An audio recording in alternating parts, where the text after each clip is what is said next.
Regresamos entonces con el profesor Asdrúbal Baptista, él es profesor del IESA, con quien vamos a hablar sobre petróleo, economía, política y sociedad. Doctor Baptista, muy buenas noches. Buenas noches. Por estar con nosotros. Muchas gracias por esta invitación. Cuéntenos, quisiera partir preguntándole si existe algún modelo óptimo de desarrollo de industrias extractivas a nivel global que usted conozca, algún modelo que haya sabido balancear las demandas de la población, las necesidades medioambientales, cubrir las demandas medioambientales y obviamente los retornos de la empresa. Lo que existe es una riquísima experiencia histórica. Y si hay algo óptimo, pues sale de la propia historia, de la propia práctica de la humanidad en la búsqueda de sus rumbos. Venezuela tiene, porque al fin y al cabo esa es la base de apoyo de mi disciplina en lo que a mí concierne, una experiencia ya secular sobre la cuestión petrolera. La explotación petrolera se inicia en Venezuela a finales de la década de los años 10 del siglo pasado. De manera que andamos por un siglo de camino petrolero. Hay desde luego, frente al caso venezolano, experiencias que no son menos emblemáticas. Más tardías por su aparición, me refiero por ejemplo a Noruega. Noruega se la toma como referencia porque al fin y al cabo suele ignorarse cuando se comparan las cosas, que Noruega arranca su vida petrolera siendo ya una sociedad muy desarrollada. No es el caso de Venezuela. Venezuela arranca su historia petrolera siendo en su momento quizás la economía más pobre de América Latina.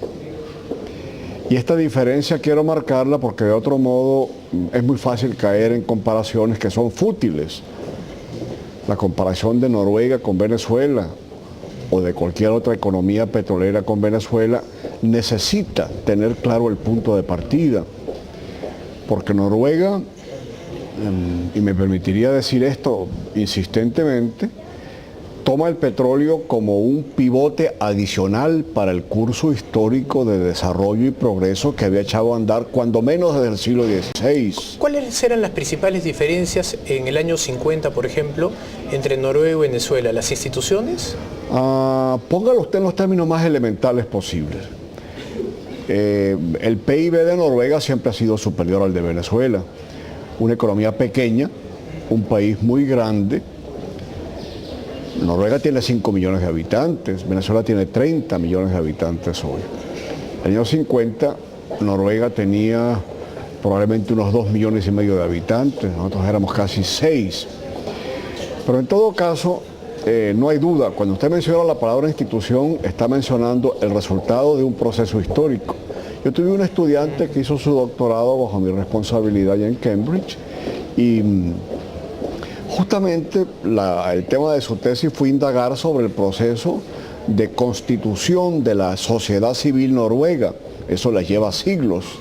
Cuando nosotros arrancamos como economía petrolera o como aprovechador de las circunstancias petroleras, les decía, Venezuela es un país muy atrasado y si tuviera que resumir en una sola idea esa historia, yo le señalaría que nosotros hemos querido aprovechar los proventos de la explotación petrolera para desarrollarnos, para construir instituciones, para apuntalar el grado de bienestar de la gente. Y ahí tenemos un curso, por decirlo menos, variable y de distinta dirección. Venezuela, lo señaló de nuevo, cuando se inicia la materia petrolera en nuestro interior, es una sociedad muy atrasada, muy atrasada. Y el nivel de atraso lo mido en este caso, entre otras cosas, por el nivel de urbanización. Éramos un país esencialmente rural. El 90% de la población vivía en áreas menores de 2 a 2.500 habitantes. 60 años más tarde somos, en los términos más convencionales, la sociedad más próspera de América Latina. Claro, yo recuerdo un estudio de Kohl que es muy conocido entre los economistas, ¿no? Latinoamérica en el espejo retrovisor. que señala PBI per cápita relativos a Estados Unidos, y si mal no recuerdo, Venezuela en el año 50 tenía un PBI per cápita relativo a Estados Unidos que pasaba el 75%. Estábamos en la vecindad, y si lo mueve 10 años más tarde, porque los años 50 fueron muy prósperos, el resultado puede ser 80%, 80-85%. ¿Por qué no se han podido trasladar eso a mejoras en la sociedad? No se trasladaron. La pregunta tiene su curvita que debo rápidamente dar cuenta de ella. Eso se trasladó y se sigue trasladando. Pero desde luego la velocidad del progreso con la cual las cosas ocurrieron, la fuerza del progreso en algún momento dado sufrió un fuerte detenimiento y posteriormente un parpadeo. Y allí viene el meollo de todo el asunto. ¿Por qué no continuó eso con la fuerza con la que venía? Es decir, ¿qué hay en toda la cuestión petrolera que termina siendo, los economistas, el grueso de los economistas viven de hablar de una bendita enfermedad holandesa, por ejemplo? Bueno, váyase a saber qué se quiere denotar con esto. Se quiere denotar que los países no aprovechan la riqueza petrolera como podrían aprovecharla. Aquí habría dos señalamientos por hacer, cada uno más importante que el otro. El petróleo es muy importante, pero tampoco es que es definitivamente suficiente como para satisfacer todo lo que el país requiere. Pero en el periodo del gobierno, por lo menos desde el ingreso del presidente Hugo Chávez a la fecha, solo por ingresos petroleros Venezuela ha tenido más de 700.000 millones de dólares. Pero de eso hemos pagado 400.000 en costos. Ajá. Es decir, sacar el petróleo no es gratuito, que esa es otra cuestión que por ahí ronda la mente de la gente. Sacar el petróleo, meterlo en un barco y llevárselo al consumidor cuesta. De modo que de esos 700.000, yo que hago los números del petróleo en Venezuela, diría cuando menos la mitad sustráigalos. De modo que hablemos de unos 300.000, pero somos 30 millones de habitantes. En 14 años usted hace los ajustes y tampoco es demasiado. Nunca será suficiente. ¿Usted cree que ha sido bien utilizado los retornos del petróleo durante estos años? Eso depende de qué ángulo lo mira usted. Yo, que soy científico, tengo que hacer como la salamandra, mirar en todas las direcciones posibles. ¿Y cuál es su conclusión? Mi conclusión es que mucha gente hoy tiene niveles de bienestar, de conciencia de su posición en la sociedad y de sus derechos que hace 20 años no los tenía. ¿Usted no cree que ha sido utilizado políticamente los ingresos que tiene del petróleo? Que serlo, ¿y por qué no? ¿Y le parece bien? Bueno, no es que me parece bien, simplemente yo soy científico y tengo que decir, los está utilizando. Los utilizó Carlos Andrés Pérez, los utilizó... Yo fui ministro y doy cuenta de que el presidente Caldera hacía lo suyo propio.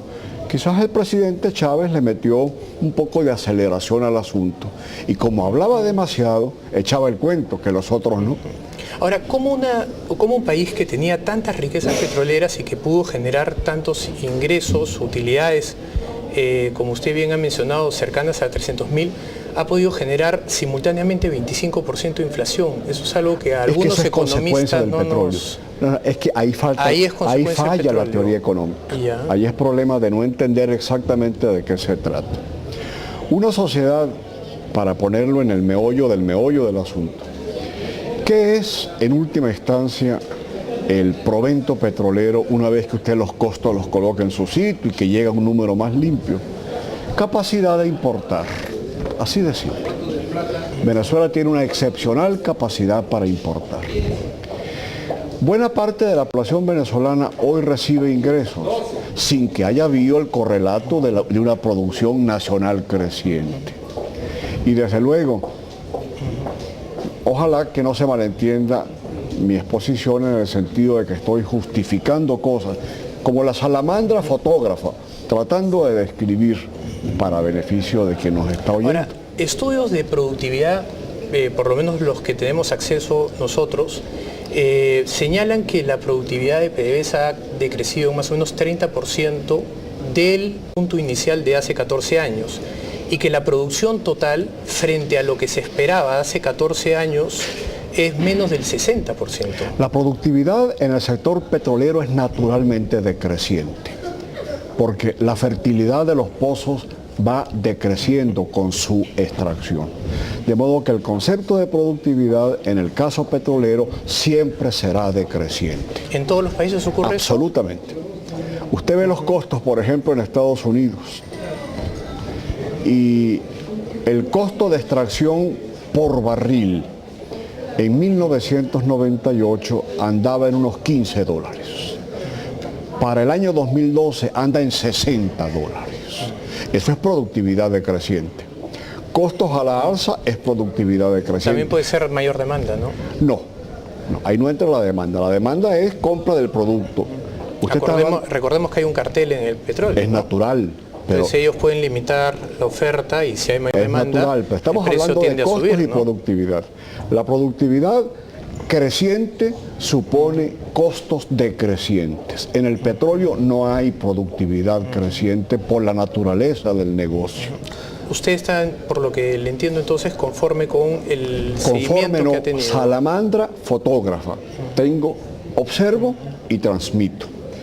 El petróleo es una materia sumamente controversial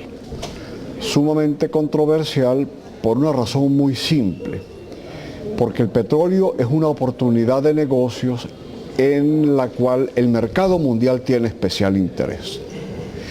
Y la propiedad del recurso petrolero está en disputa, porque son los estados nacionales los propietarios. Y los estados nacionales reclaman la propiedad y eso no es... ¿Y usted no cree que cuando los estados son los que administran eso se abre a una corrupción?